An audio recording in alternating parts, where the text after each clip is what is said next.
Mbore Zimbabwe mufaro mukuru kusangana nemi zvekare kwatiri kuita pano paChampions Network TV patinokupai nhau dzezviri kuitika munyika yedu yeZimbabwe.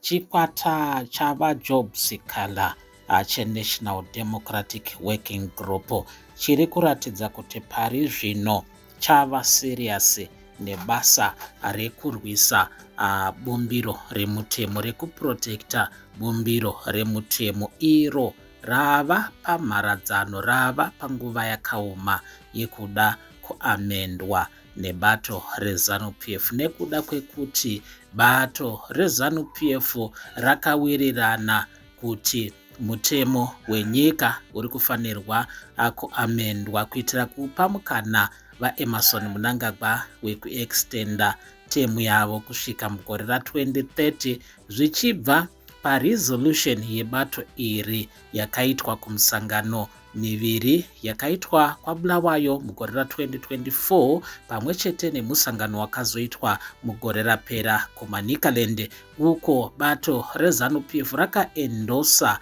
zvakabvumiranwa kukonferensi yekuBulawayo. Vakawirirana kuti pava kufanirwa kuona kuti resolution iyi yawanirwa mukana mubumbiro remutemo wenyika, asi izvi zvakonzera kuti pange paine kunetsana kukuru. National Democratic Working Group inova inotungamirirwa navaJob Sikala nemusi mazuva matatu adarika vakaita press conference muguta reHarare, uko vakataura kuti havasi kuwirirana, havasi kutenderana nedanho riri kutorwa nehurumende yavaEmmerson Mnangagwa kuda kuamenda constitution pasina referendum.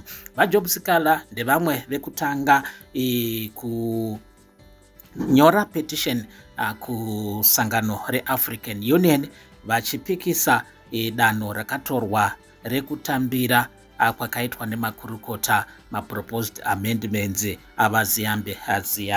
Naizvozvo nhasi unoyu chikwata ichi chichange chiine press conference kuBulawayo kubva nenguva dza1 kusvika nenguva dza2 apo nhengo dzeboka iri reNational Democratic Working Group vachazenge vachipa pfungwa dzavo, muono wavo maererano nenyaya yebill number 3. Sharon Ndlovu, Women Movement President, ndemumwe achazenge achitaura nevatapi vanavo kuti Shane Kawaza, Bulawayo Province Chairperson weNDWG, pamwe chete naNdumiso Maposa naLungisani Sibanda vachazenge vachitaura vachikurukura nevatapi venhavo. Tichazenge tichikupai maupdates nekufamba kwenguva mushure mepress conference ichaitirwa kuBulawayo. Panguva ino ndo update yatanga takabata. Tinokutendai muri yeZimbabwe.